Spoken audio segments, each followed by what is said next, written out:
Hello, in today's video we're going to be using Kepler's third law to determine the relative mass of orbiting objects. Now previously, when looking at Kepler's law, we've been using it when the orbiting objects are both orbiting the same body. But in this example we're going to look at objects orbiting two different bodies. Now Kepler's law states that t squared over r cubed will equal a constant. However, in this case the two constants would be different. This is because the two objects are orbiting different things. To make this easier, we'll call one constant 1 and the other constant 2.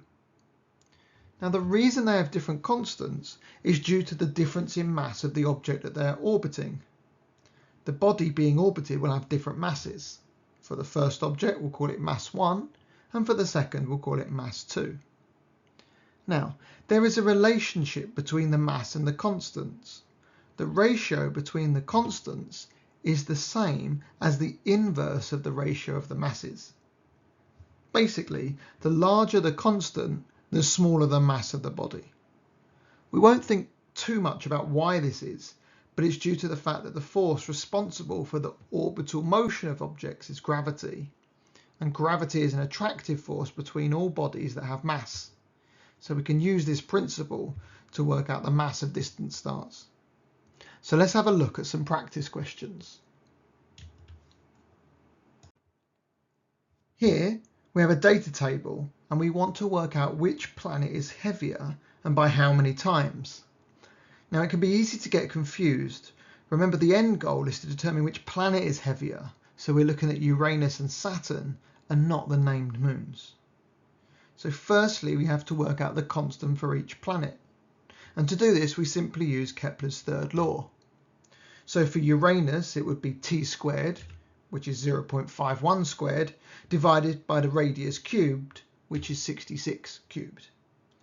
Working this out gives us a very small number, 9.0471 times 10 to the minus 7. And then we need to do the same for Saturn. So this would be 2.7, the orbital period squared, divided by 377, the radius cubed. And working that out gives us 1.3605 times 10 to the minus 7. Now remember what we said earlier, the larger the constant, the smaller the mass, or vice versa. The smaller the constant, the larger the mass.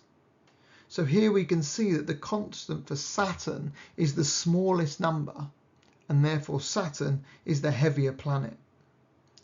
To determine how many times, we simply need to divide the larger constant by the smaller. So dividing 9.0471 times 10 to the minus 7 by 1.3605 times 10 to the minus 7 gives us approximately 6.65. Therefore we know that Saturn is heavier by around 6.65 times than Uranus. Let's have a look at another slightly trickier example. Here we have the data for two moons of Neptune and Saturn respectively. Now the issue here is that the orbital period is not in the same unit. The data for Neptune's moon is in years and for Saturn's moon is in days, and we need to convert them to the same unit. Watch out for this in slightly trickier exam questions. So let's convert the orbital period for Sal into days. So 8 years is 8 times 365 days, which works out as 2,920 days.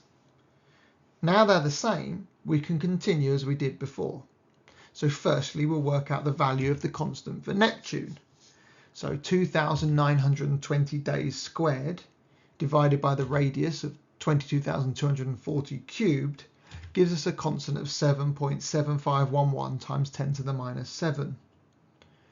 We can then work it out for Saturn, which is the same as in the last example, as it's the same moon. So we'll just do the same calculation, and that gave us 1.3605 times 10 to the minus 7.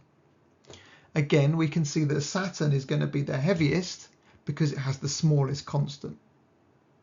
Dividing the larger constant by the smaller constant will give us how many times.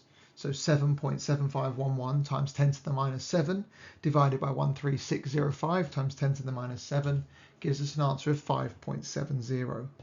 And so therefore we know that Saturn is heavier than Neptune by around about 5.7 times. So now you're confident of using Kepler's third law to calculate the mass of orbiting objects. Have a go at our key skills questions, and good luck.